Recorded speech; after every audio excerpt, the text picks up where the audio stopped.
This is a 6-year-old boy who heroically calms his little brother down with deep breathing exercises.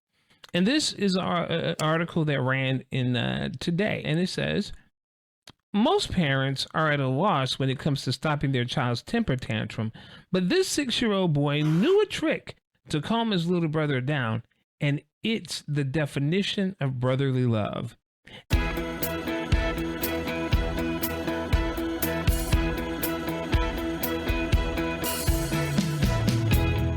Welcome to 3D View, one conversation, three different perspectives. I'm Lamondre Pugh.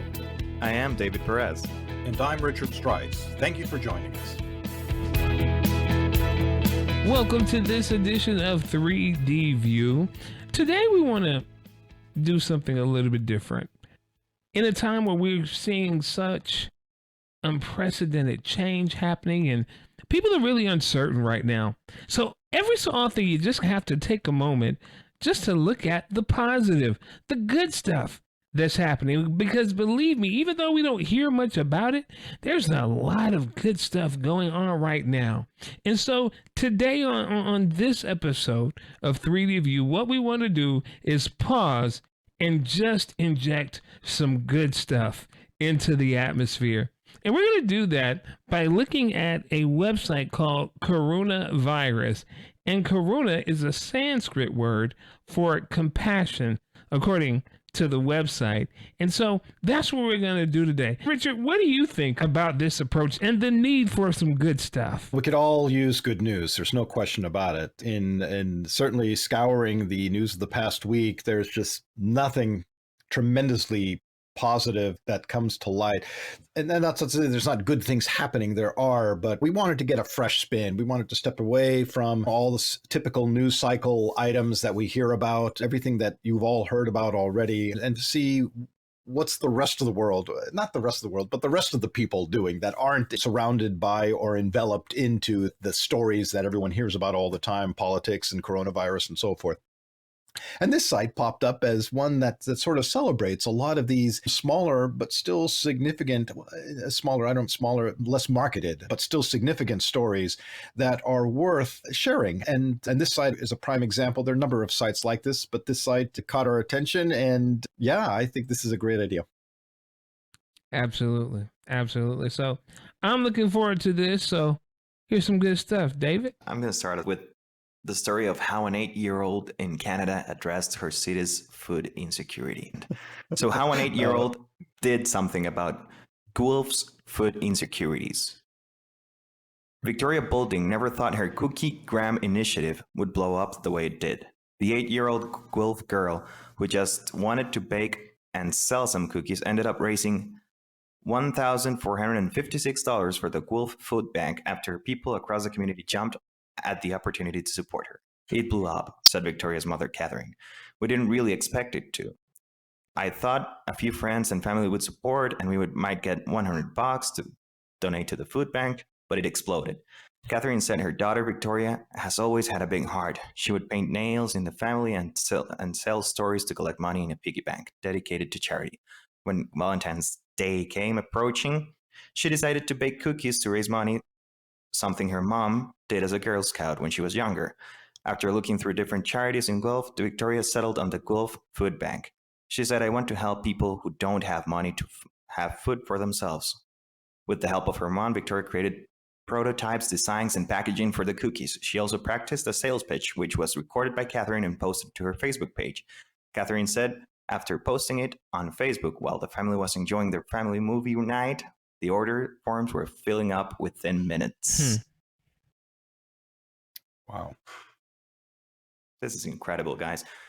This just shows you that people are willing to help.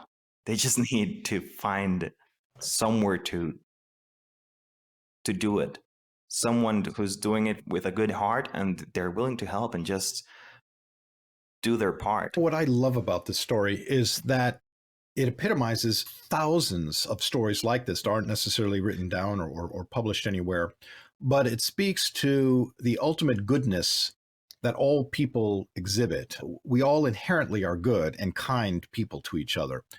What I really love about the story is that it doesn't mention anything about partisanship. There's no partisan or political party spin on this.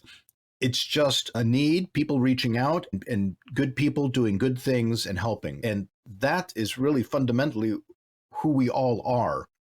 I think sometimes we let news cycles infiltrate and dictate who we become and give us character roles that we somehow must fit into. And instead of just doing the right thing, being good and kind to people, helping people in need. And this is a great story that just speaks to that this is what we should be celebrating. Absolutely. Absolutely. The thing that I love about this is a young person who decided that I can do something about a big issue. And so often we see ourselves as small.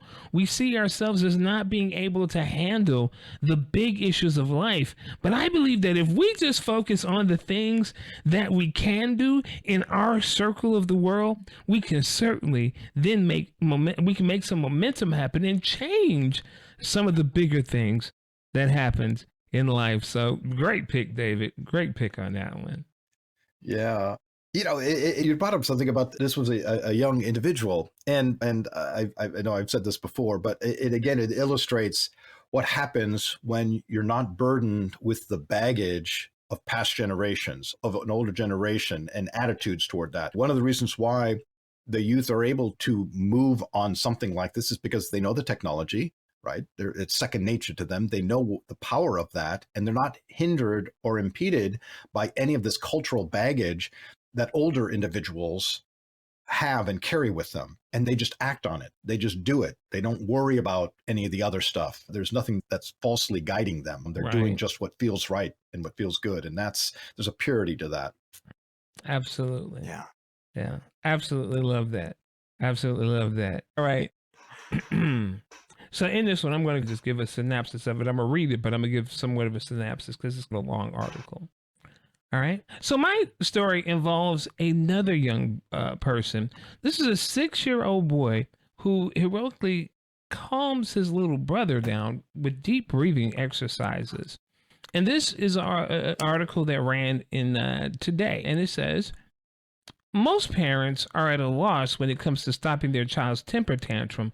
But this 6-year-old boy knew a trick to calm his little brother down.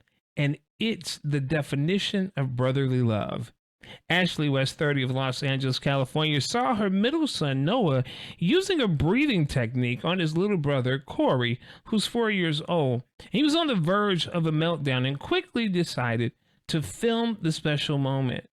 The clip of her little guy helping his brother calm down quickly went viral on Twitter last Sunday and was then shared across the other social media platforms.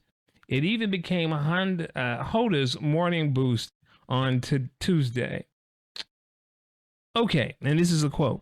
Okay, I really was not expecting this video to blow up the way it did, West posted on Instagram on Tuesday.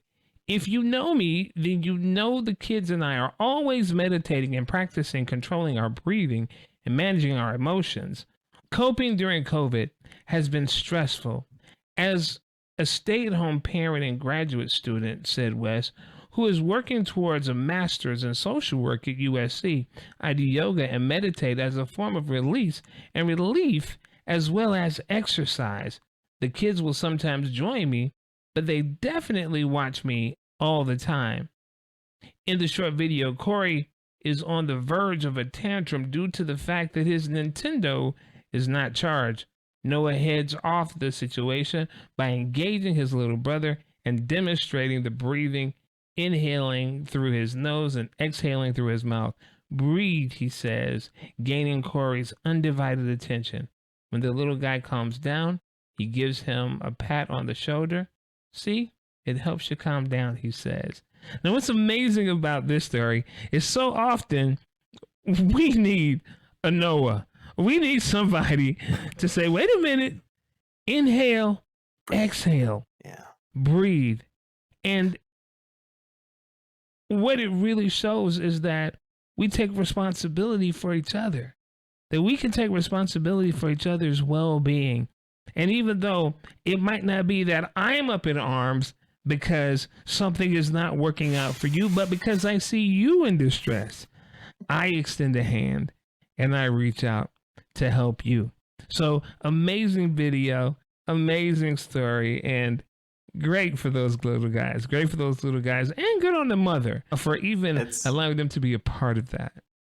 Yeah, it's incredible to see that because, as you're saying, Lamandra, a lot of us, we don't breathe as much as we should. We don't take the time to meditate as those kids are learning at a very early age to do. And we should. We really should take time to contemplate life as it is and breathe as much as we can because life can be very intense. We know that we're living in a pandemic. So Absolutely. every single one of us knows how hard it can get. I've recently experienced my what I think was, because it wasn't diagnosed or anything. I just felt all the symptoms. My first panic attack, and Really? yeah, it was horrible. I didn't know what was going on until I sat down and started going through my mind of everything I've read and heard, and I figured, okay, this is a panic attack, and that helped me get it under control a little bit. But what I needed at that exact moment in time was someone to tell me to breathe. So I would have loved to have that in my life. Yeah. Yeah. You know what, man? I'll tell you, experiencing panic attacks, especially for the first time, can be really off putting. I'm extremely claustrophobic. And because of my disability, it's difficult for me to move things in terms of if I'm lying in bed and the cover falls over my face, I physically can't move it. And I remember it was one night where the comforter that I was lying under fell across my face. Now I live by myself, so literally my heart started racing. I started breathing heavy, and it was just like I just felt like game over for me. That if something didn't happen soon, game was over for me. But what helped me was what you just said. I was like, okay, wait a minute, breathe, just breathe, and I was able to do that long enough for me to call someone at 1:30 in the morning, might I add, to come and pull the cover off of my face so that I could actually have a good night. So that those breathing techniques are so very vital, particularly if you're prone to panic attacks or things of that nature. Yeah, panic attacks are so very real. I know I had an older sibling who actually thought he was having a heart attack, and the paramedics came and took him to the hospital, and it was that severe where his chest had tightened up, and all of things that mimic the symptoms of a heart attack, Right. and it certainly is a very real thing. And honestly, if you're convinced of that, your brain sometimes can't tell the difference between what's perceived versus what's real. And it can go in this mode where your body is reacting to something that you truly have convinced yourself that you are having a heart attack. And so it can actually exasperate itself. The brain is amazing how it can do that. And yeah, it's that the idea of having someone there to, going back to the story about being able to breathe and all that, is just, it's so important and key. Absolutely. Absolutely.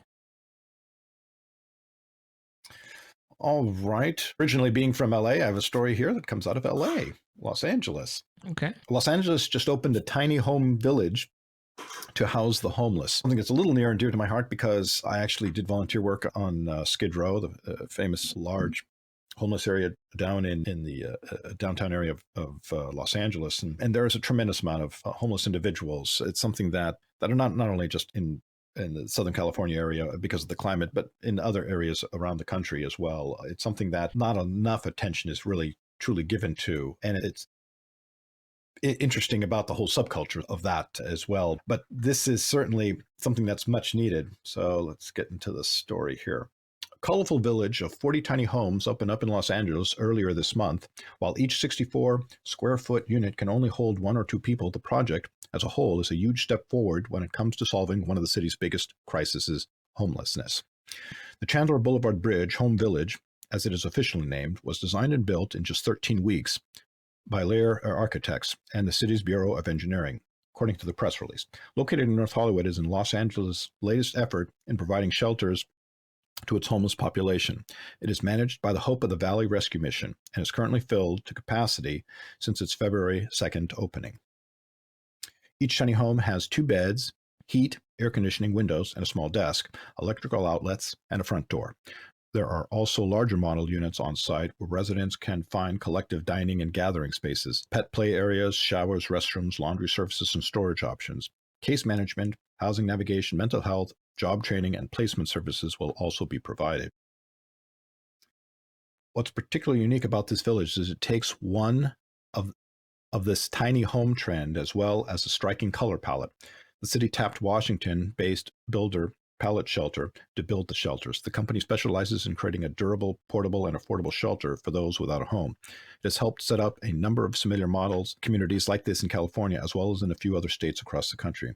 This was the city's first time working with Pallet. As for the colors, Lear architects carefully selected shades of red, white, blue, yellow, and orange. It projects like these designs matters to uplift residents and to respectfully complete and enhance the neighborhood. The firm noted in a press release, shelters of the same color were grouped together to create a coherent sense of the village. Meanwhile, the colors used on the ground aim to give each shelter individuality. The Hope of the Valley Rescue Mission revealed that it will be opening a larger tiny home unit in Alexandria Park in Los Angeles this April. This new community will have 103 homes and 200. What's beautiful about that is it's good news that, again, you don't necessarily hear about, and that satisfies a tremendous need. What's interesting about the homeless community that a lot of people don't understand is that for some, it's not always just about people who want to get a job or need to get a job or are lazy or don't want a job. For some, it's actually a lifestyle that they get there because of some dramatic event that's happened in their life. Some individuals may have psychological issues, and that compounds sort of them getting pushed out of society or being allowed to enter into the system, which can be horrible and complex. And these marginalized individuals are really left nowhere to go. And so this type of facility can generate a tremendous amount of hope, and as well as services necessary to allow them the little bit of leeway to get on their feet and be able to be productive individuals for society again. Yeah. What's really interesting about this homeless situation is that you're right. The face of homelessness has changed very much like the things you described previously. Some people that are homeless are people with jobs. They're people who go to work every day. It just so happens that the job does not meet their need in terms of what but they're trying to be productive. They're trying to add. And what it says to me, it demonstrates how quickly and how easily that could be any of us. It used to be, oh, that's their problem over there. The truth is, many people are just a couple of paychecks away from that same reality being theirs. In fact, years ago, I actually wrote a poem about it. It was called Mr. No Face. And that's what the poem was about. And if you all would indulge me for a second, I'll recite it. And the poem goes like this. It says, "Who am I? The man with no face, an outcast, the subhuman race, the invisible man that everyone sees. You acknowledge I exist, but refuse to believe that a man could lose face and no fault of his own. You say he must have done something. For God, divinity took away his home. The only thought you give is one of sinful circumstance, never once considering that the essence of life is time and chance. So place that space that would be my face in a place where light shines true. Because when you open your eyes, you might be surprised. The man that I am is you." That's Mr. No Face. And that was I wrote that in response to realizing how the face of homelessness has changed and how really it could be any of us at any time if the circumstances precipitate. And that's a beautiful poem, Lamondre. That is. That's a great poem. Thank you. We got to put that. We got to put that in print. Yeah, that's a great choice, Richard. It's definitely something worth noting when people are doing everything they can to help people in need, because we do take for granted our home, our shelter, the place we have, because most of us always have had it. So not having it is something so that we find alien, that we cannot relate. Yeah. But if you really try to put yourself in those in those shoes, you'll realize that there's probably nothing worse than not having where to go, where to sleep, the security of your house, the security of your bed, the comfort of your home. So yeah, definitely something beautiful being done or out there. Yeah. What's also amazing about the whole tiny home thing, this tiny home stuff is popping up all over the place. You see it. I just read an article this past weekend of tiny homes popping up in South Carolina where I live. And usually you hear people want the large, sprawling McMansions, that kind of thing. But people are making it happen in a standalone structure that's just 700 square feet. They're making it happen, man. And it's really refreshing. It's really refreshing to see how people are doing more with less. Now, I'm not saying that everybody's got to go out and get a tiny home. My thing is, hey, if that makes you happy, knock yourself out. But it is impressive, and it does indeed lessen the footprint in terms of impact when people have downsized. And that's a part of sustainability, being able to do more with less. And so great example of that, and helping to solve a serious problem. Great story. Yeah. I'm gonna bring up another story that clicked with me, and this one clicked with me because it's something that I've seen not only happen there where the story happens, but also all around the world. So the title is "A Man Makes an App to Buy from Local Stores Online." I love the culture of the city. I love the character of the city. I love the community. Jonathan Sandils describes the city of Seattle, Washington, after moving there from Montreal in 2019. He fell in love with the city's small businesses, and conversations with owners made him realize their online sales were dismal. Web searches for mom and pop shops were no match against big online retailers. It's important to root for David and not Goliath, he pointed out. I think we're all better for that. In that spirit, he used his technology skills to create a browser extension that aggregates products sold in small stores, making them searchable in one place for free. Small businesses don't pay for the service, and neither do users. I'm not making money off this, Sandel said, laughing. It's a passion project. It's my love letter to Seattle. And it's so many mom and pop shops simply don't have the skills or the knowledge to be out there online. And with the pandemic, it's been so important to be out there online that many have gone broke just because they didn't have an option. And I've seen that pop here in Costa Rica and in Colombia. People created marketplaces where there were none, so people could actually buy from local shops, support local entrepreneurs. And I know it's cliche, but entrepreneurs are the backbone of society. They really create jobs, create progress, create everything.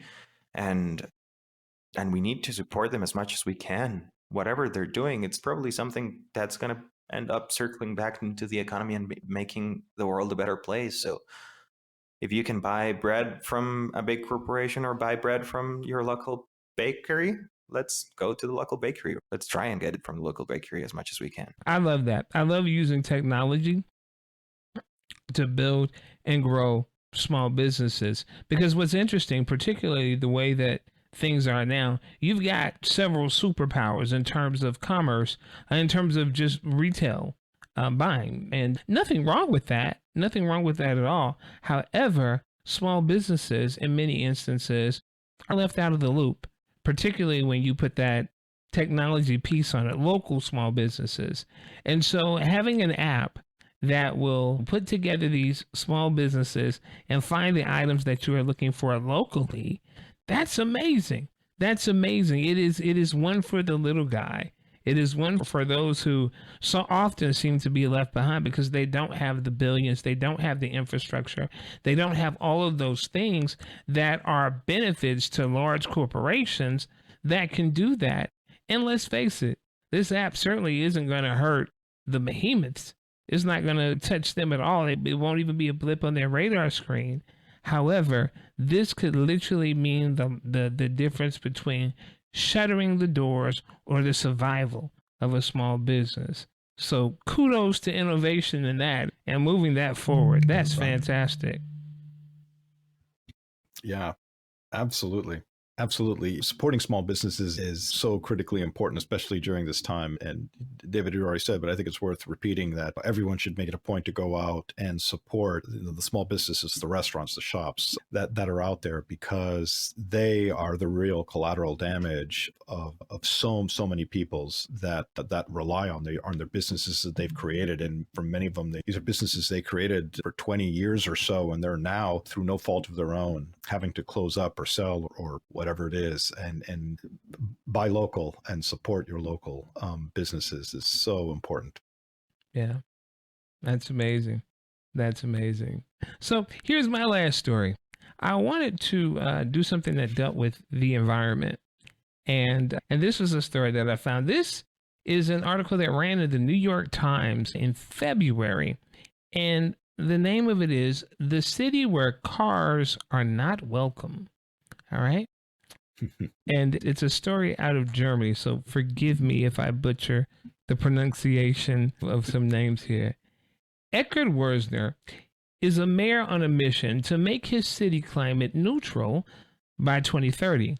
Under his leadership, the city of Heidelberg is buying a fleet of hydrogen-powered buses, building a network of bicycle superhighways to the suburbs, and designing neighborhoods to discourage all vehicles and encourage walking.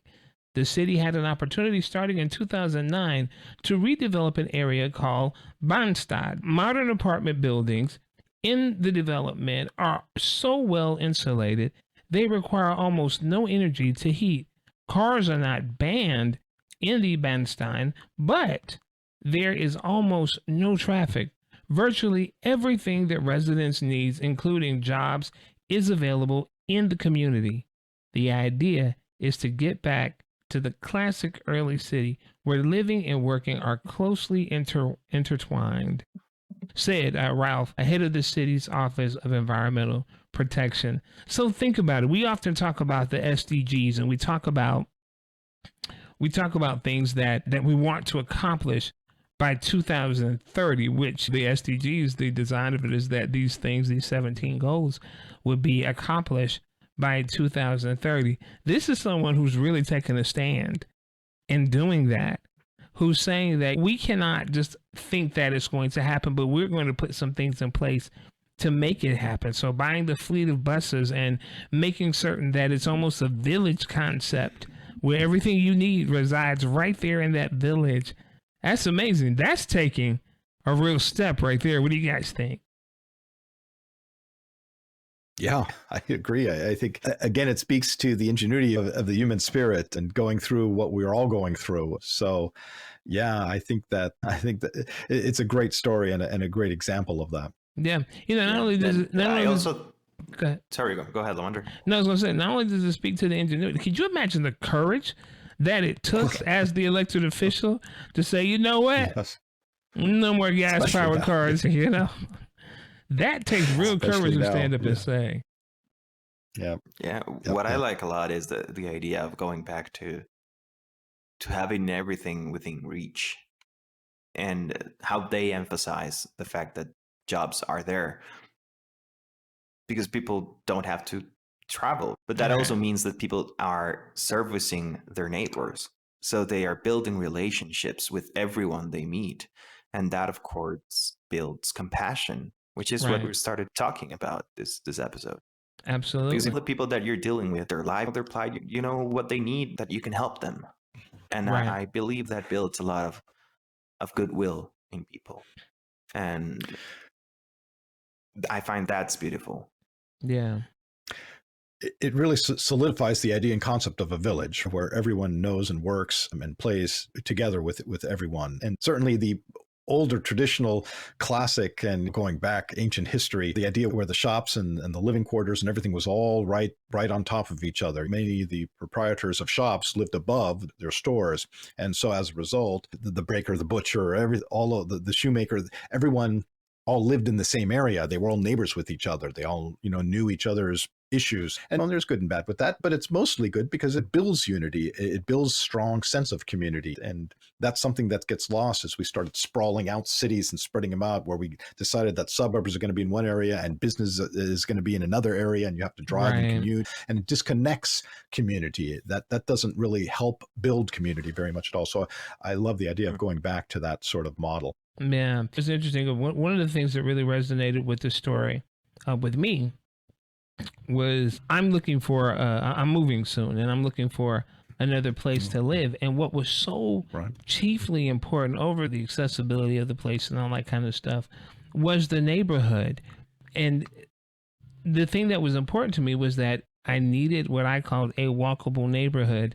I needed to where the grocery store was in a walkable distance, where entertainment was in a walkable distance, where shopping and all of those things were in walkable distances. And that's because I use a wheelchair. And yes, I have a vehicle, but I have to find a driver and all of those kinds of things for it. So for me to really look at a neighborhood as viable for me, a part of it is that everything has to be in walking distance, and it has to be where it's easy to walk. And what I mean by that, it needed to be fully accessible. I need curb cuts. I need wide walkways. I need all of those things. And I found a community that has that.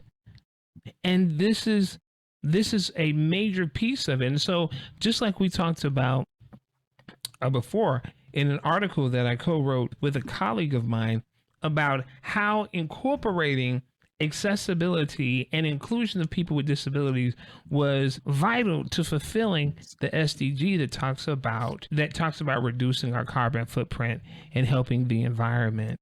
And so all of this is really playing in to it, and it's beautiful to see that other communities are doing the same thing. So this is great. Absolutely love the story.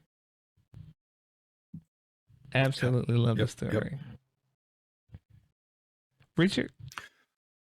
Oh, yeah. Let's see. I have a nice story. A Baltimore chef drove 6 hours to cook a dying customer her favorite dish. Maryland resident Brandon Jones, 37, knew it would be a long shot, but he had to try. His mother-in-law, who was in the final stages of lung cancer and had stopped treatment, had fallen in love with a tempura broccoli dish from Ichabod in Baltimore. She'd emailed one of the owners, Steve Chu, requesting the recipe. Jones intended to make the recipe for her and at her home in Vermont that weekend. Chu's response was more than Jones ever expected. The chef, who specializes in Asian fusion cuisine, offered to meet Jones and his wife Rena in Vermont to make it fresh. I emailed back saying, "You don't know that this is Vermont we're talking about, right?" Jones told the Washington Post. "It's a 6-hour drive." But Chu responded, "No problem. You tell us the date, time, and location, and we'll be there." For as long as Jones' mother-in-law had been visiting Baltimore over the years, she has made it a priority to go to Ichabod in Fells Point, where she ordered the same dish, tempura broccoli topped with fresh herbs, red onions, and rice vinegar.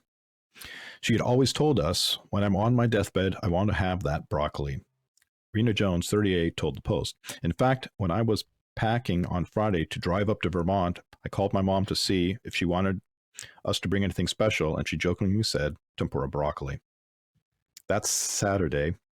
Chu, Ichabod co-owner Ibrahim Ebi, and their colleague Joe Enuevo loaded up their pickup and drove the 6 hours to Vermont. The next day, the chefs set up a makeshift kitchen in the bed of their truck at Rihanna's mom's homes, working against freezing temperatures to get their fryer to the correct cooking temperature.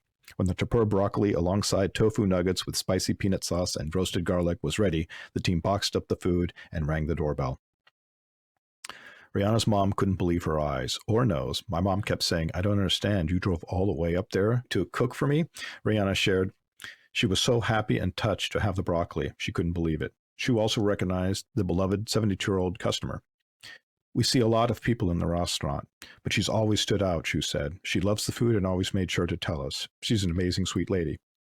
Rena told the Baltimore Sun that her mom had struggled to eat because of sores in her mouth from the cancer, but managed to devour the entire meal. "My mom cried later about the generosity, and so did I," Rena Jones says. "They made so much food that she had it again the next day for lunch. It's something we'll never forget, and I'll carry that positive memory with me always." When Brandon shared the experience on Facebook, it immediately grabbed the attention of Baltimore City Council member Zeke Cohen. We hear a lot about challenges of restaurants in Baltimore, yet despite the pandemic, despite the crime, some are still surviving. I'll always point to Ichabod as a business that always models respect for community and treats people with love. Plus, their food is amazing. Again, circling back to the story of just compassion and caring and people doing the right thing, doing good for good people. That's really what we're all about. That's a great That's story. what life should be about. Yeah. Nothing more. Yep. Like, here's a quote from Maya Angelou that says, if you find it in your heart to care for somebody else, you will have succeeded. And we really should practice that more as societies. Absolutely. Compassion, caring for someone else is so needed. And the good thing is that it is happening out there. Like this story proves that people are willing to go out of their way to fulfill dying wishes. And it's amazing. And we just need to tell these stories as loud as we can, because people need to know that we need more of this. The world needs more of this. Yeah. We need more of it. Yeah, it needs to hear more. Absolutely. Absolutely. We need to hear it more. We need more of this. And we need to recognize that it's up to us to do it. It's up to us to be the ones to do that. It's not about waiting for someone else. Someone else can encourage you. Someone else can inspire you. But it's ultimately up to you to make the differences that you can make. And I know that we are. I know that we will. I know that there is so much more good. There's so much more kindness to show. There is so much more positivity to generate. There is so much more light to shine. And all we have to do is shine. And so every story that you heard in this episode, we'll link it so that you can have access to the full stories. But even as you go about your day, think about these things. Think about what it is that you can do to make the world a better place, to continue those acts of kindness, to help work in your corner of the world to make a difference. Because again, it's up to you. And I can't say it any better than David and Richard, along with Maya Angelou, has said it. So we certainly do appreciate you listening to this edition of 3View. And let's go out there and make the world a better place. God bless you, and thank you for listening. Thanks for joining us this week on 3DView. Make sure to visit our website, ruglobal.com/3DView. That's ruhglobal.com/3DVU, where you can subscribe to the show wherever you listen to podcasts, or join our YouTube channel so you will never miss a show. While you're at it, if you find value in the show, we appreciate it if you would leave a like or comment, or simply tell a friend about the show. That would really help us a lot too. If you would like to join our conversations, you can join our Facebook community, 3DView, 3 Perspectives, 1 Conversation.